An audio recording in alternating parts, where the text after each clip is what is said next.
Hello, my name is Nicole, and thank you so much for taking the time out to listen. Today I am talking about parents who don't want to raise children. Parents who don't want to raise children. These are the parents who have just realized that it's just all too much. It doesn't make them bad parents. And I'm not about to condemn anyone. I'm not about to judge anyone. If you don't want to parent your child, I'm not mad at you, because parenting is hard work. I'm the one who wrote When Mothers Cry. So I know. God is speaking to some of you all, though, about this very topic, because you are struggling behind closed doors with it.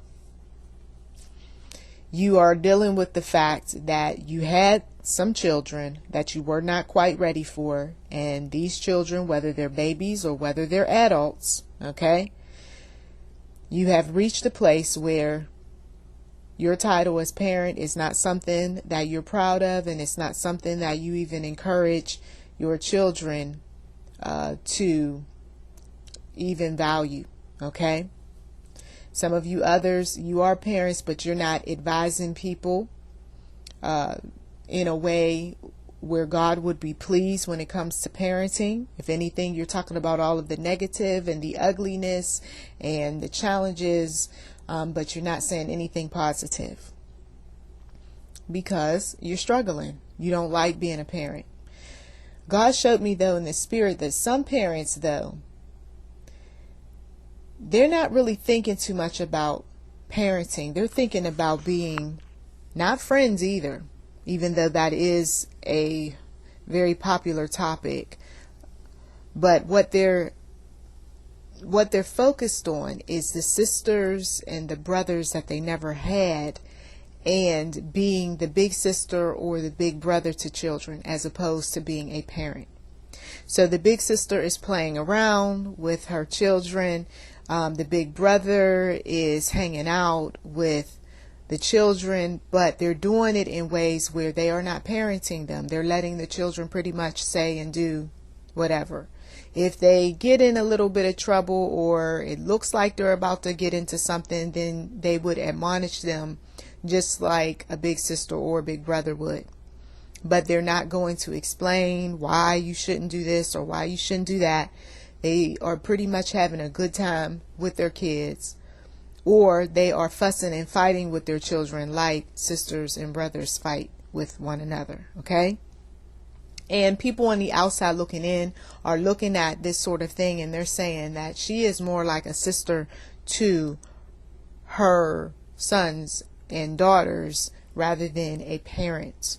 And so some people will come and they will advise these folks, but the advice isn't well received at times, and the person is continuing to go about their business, saying and doing whatever with the children, treating them like sisters and brothers rather than taking up their rightful place in their children's lives, which is mother, father, okay? Now, when this sort of thing happens, what we have to pay close attention to is there is a breakdown between what could have been a parent and child relationship.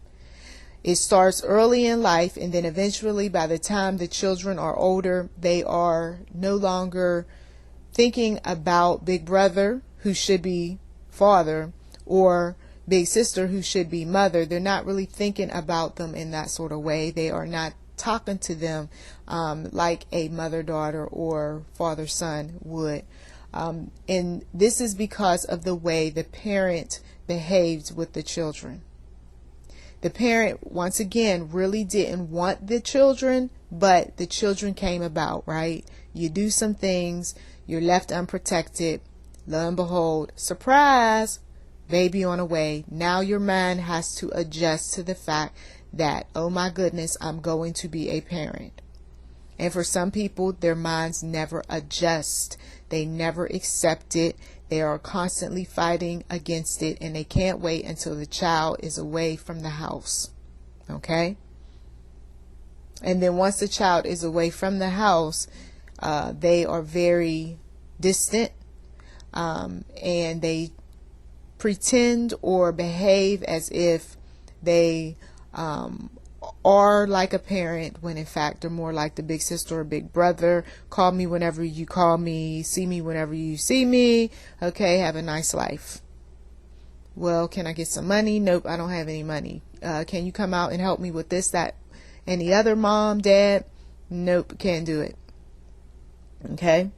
Like a brother and sister would reject you if you needed something, or they couldn't show up at your event or what have you. The parent is doing the same thing, but doing it in such a way where you're more like that relative, distant relative, as opposed to, the daughter, the son. Some people can relate to this because they feel this way. They feel like mom or dad is not really mom or dad, and that there's other people that are better suited for that role than mom and dad. Mom and dad is more like the sister or the brother. In some cases, they're distant, very distant.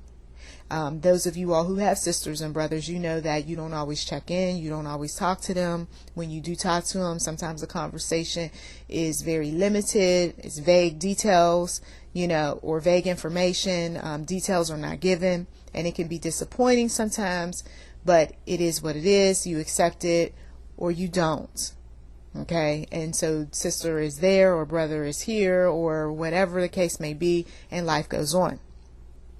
Moms and dads, you tend to have a special place for them, and so you expect them to behave like the caring, nurturing, loving mother that she is, and the father who's the protector and the provider and all of that. And when you don't get that, then you are saying to yourself, what is going on here?